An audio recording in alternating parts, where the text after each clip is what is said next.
we honor the noble and the brave, the men and women who dedicated their lives and the sacrifices they made. When America had an urgent need, they were the first to raise their hand. Without thinking twice about it, they were proud to take a stand. Some came back from war with battle scars, others in flag-draped coffins. Even though their flesh may have left, their spirits were never forgotten. The unselfish and knowingly put their lives on the line. So when you see a veteran, thank them, because without them, freedom would have died. Right now, I'd like to introduce Major Burns and Lafayette ROTC. Thank you very much for having me and having the ROTC students. We're going to do a little protocol training as well. The veterans already know this, but I'm not for sure. If you go to the Veterans Day Parade or at a parade and the colors march by, what should you do? You should stand up. You should remain standing until the colors have left you. So at this time, would you all please stand? We're going to present the colors. Color!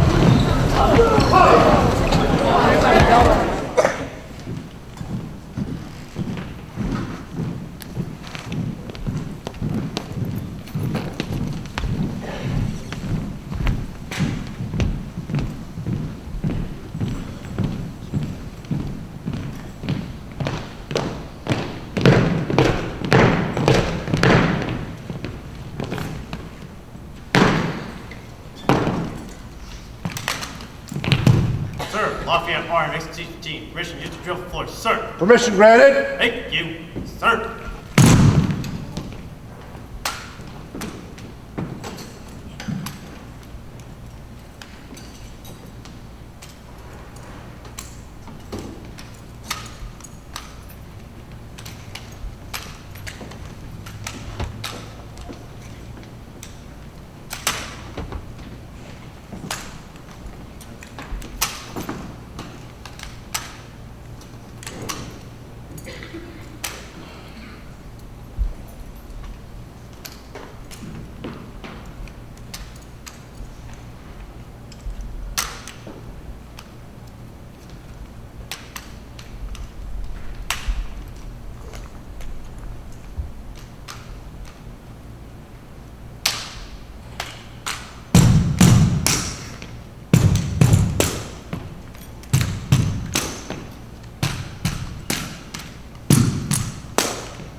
Sir, Lafayette Armed Expedition Team, permission to use your floor, sir. Permission granted. Thank you. Thank you, sir.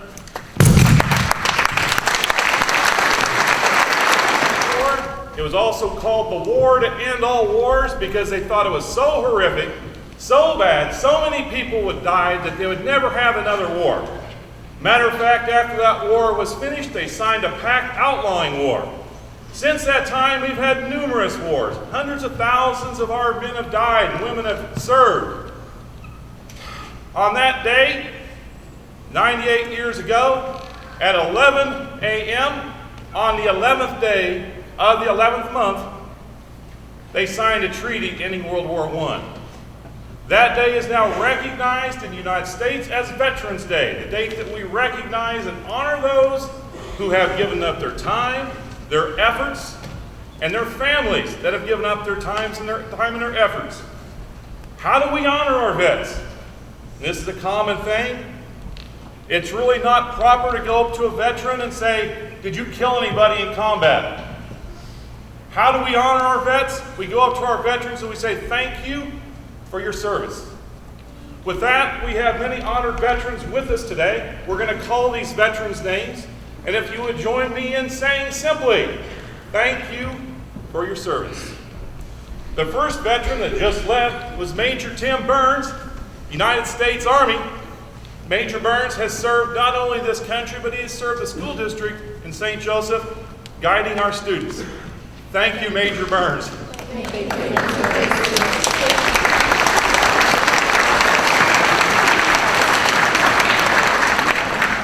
Mr. Carl Thomas, if you would please stand. United States Army, 1973 to 1977. Sir, thank you for your service.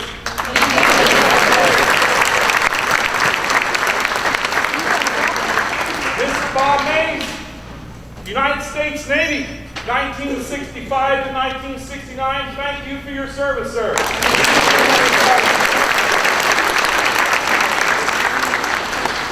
Mr. Steve Haskey, United States Air Force and Air National Guard, 1961, 1965, 1981 to 2002. Sir, thank you for your service.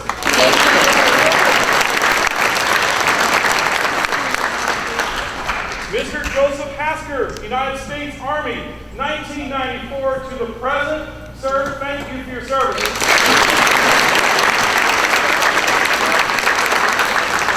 Mr. David Rowland, United States Navy, 1997 to 2001. Sir, thank you for your service.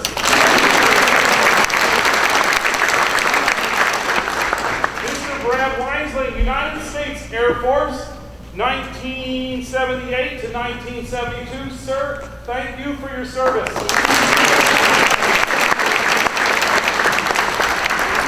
And as you all know, Mr. Lonnie Coyle, where's he hiding at? There he is. You all know Mr. Lonnie Coyle. Mr. Lonnie Coyle was in the Air Force from 1970 to 1974. He has 5 brothers. Every one of his brothers was in the service. Every one of them. Thank you, Mr. Coyle, for your service.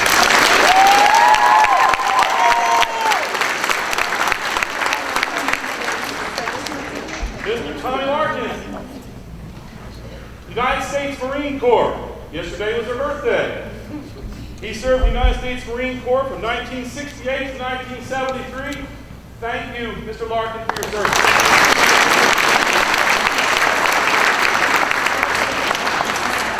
Mr. Gary Moss.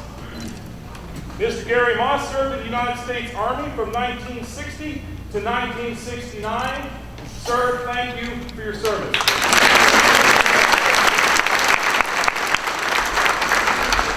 Mr. Solon Haynes, he's already standing. Mr. Solon Haynes also served in the United States Marine Corps. Yesterday was the Marine Corps' birthday, if they haven't told you. He served from 1991 to 1997. Mr. Haynes, thank you for your service.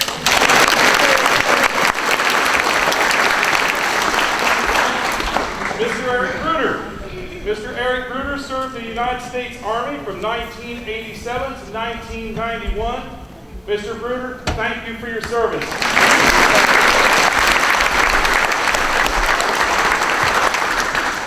Larry Payne. Mr. Payne was a Green Beret in the United States Army. He first served from 1966 to the year 2003. Mr. Payne, thank you for your service.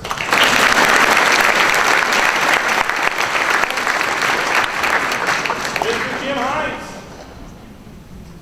Mr. Jim Hines, he was in the United States Navy from 1973 to 1976. Mr. Hines, thank you for your service.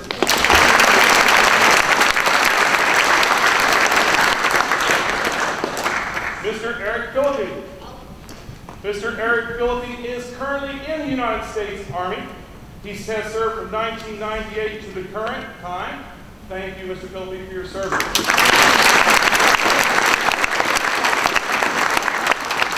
Mr. Will Yosel. Mr. Yosel served in the United States Air Force from 1966 to 1970. Thank you, sir, for your service.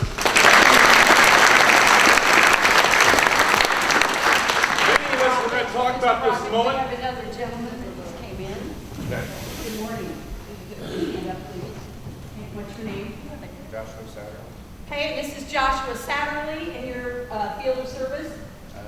United United States Army, 1998 to 2001. Thank you.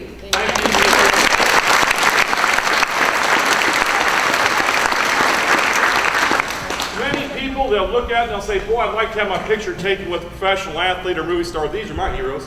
Yeah.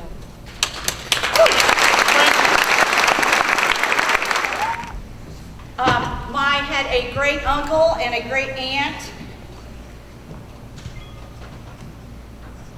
that served as foster grandparents to me. They were really my grandparents. And my great uncle passed first, and when my great aunt passed, looking through her photographs, I discovered that my great uncle had served as what we might call a doughboy in World War I. This was unknown to me and created great interest for me to research that fact. During my young years, my father served in the military. My father was a Marine veteran in World War II in the South Pacific. When the Air Force was then divided from the Army, he served in the Air Force until his retirement in the 60s. I lived on a strategic Air Command missile base as a child. During the Cuban Missile Crisis, I saw what it was like to go on red alert.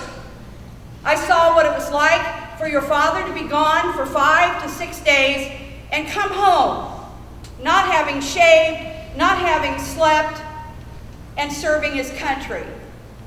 I also saw during that time the condition of the military and the concern of the people serving after the assassination of President Kennedy while still on that base.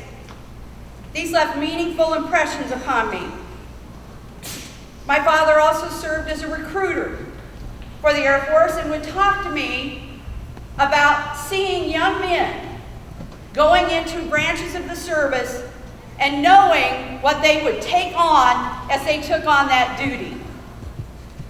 That's what we remember today. In one of his speeches, John F. Kennedy, as president, said the following, and we can now include women in this statement, although he used the universal term of men. John F. Kennedy once said, quote, "A nation reveals itself not only by the men it produces, but also by the men it honors, the men it remembers." And that's why we are here today. These men and women interrupted schooling, jobs, and family responsibilities to do their patriotic duty. They were thrown headfirst into the horrors of 20th century warfare, observing firsthand the terrible Holocaust of battle. These sacrifices, which these our oldest veterans willingly made for their country, contributed to what America is today and what America will remain and become. But these contributions did not end when the armistice was signed and they took off their khaki uniforms.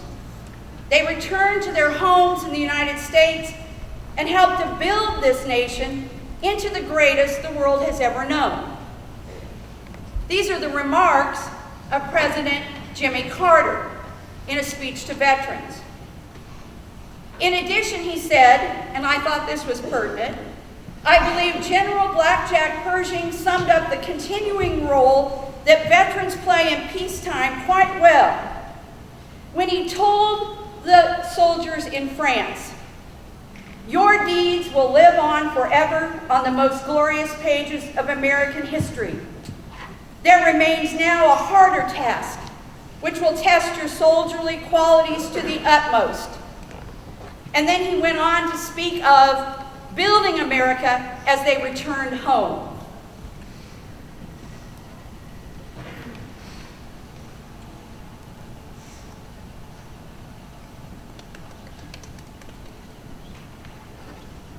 There is a poem written by a mother of a soldier here that I would like to share.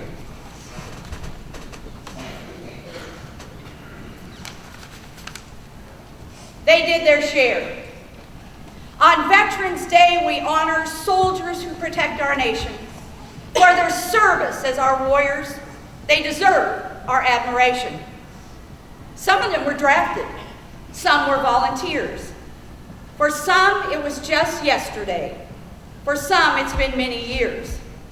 In the jungle or the desert, on land or on the sea, they did whatever was assigned to produce victory. Some came back, some didn't. They defended us everywhere. Some saw combat, some served at a desk, but all of them did their share.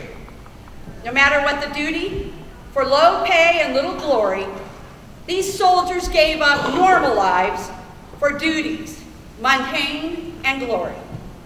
Let every veteran be honored. Don't let politics get in the way. Without them, freedom would have died. What they did, we can't repay. We owe so much to them, who kept us safe from all. So when we see a uniform, let's say thank you to every wearer. I would like now for students who have a family member who is a veteran of a war or conflict serving America to please stand.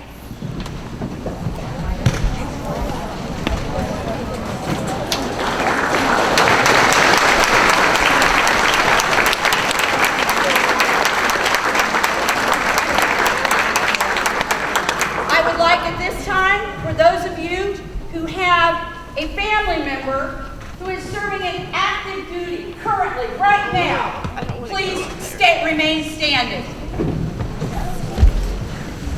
Let's acknowledge these family members.